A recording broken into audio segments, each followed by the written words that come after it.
Hey, bu yo'ldan kim yurishga ruxsat berdi? Bu mening yerimga kiradi-ku. Kechirasiz aka, men faqat quruq suv olish uchun ketyapman. Yer sizniki bo'lsa, orqaga qaytaman. Mayli, ehtiyot bo'l. Rahmat sizga, tinch kun tilayman. Mana bu qora ot, qimmatli, qishloqda bunisiga yo'q.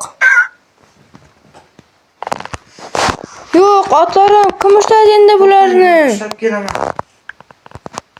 Mana akajon otlarim joyida. Arqon biroz sust bo'lgan ekan. Rahmat, mana ol. Shu tilla haqqing, ol. Yo'q, bu uchun pullar yo'q. Boshqa sifatida yordam berdim. Qiziq, pulni olmaydigan odam ham bor ekanmi? Bugun ham ishlar tugadi.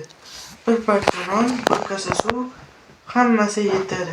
Esa uyda yolg'iz, boylik bor, lekin garabashadigan odam yo'q. Ana u kambag'al hali ham kulib yuribdi. Qiziq, u nimadan xursand? Yo'q, uyimni tomoshabin uchirib ketyapti. Uyim buzilib ketdi. Yomg'irda qolib ketdim. Bu ovoz qayerdan chiqdi? Gamingiz bo'lsa kerak. Yaxshimisan, Gaming? Yur, menikida yotib qol, sovuqda qolma. Rostdan aytyapsizmi?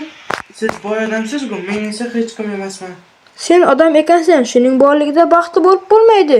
Voy, bu hamma narsa bor ekan. Menimcha eng katta boylik bu do'stlik. To'g'ri aytding, ukam. Bugun senga yangi uy qurishda yordam beraman. Siz o'ylagandek mag'rur emas ekansiz. Rostdanmi, Doniyor? Rahmat. Endi biz faqat qo'shnilar emasmiz, do'st ham.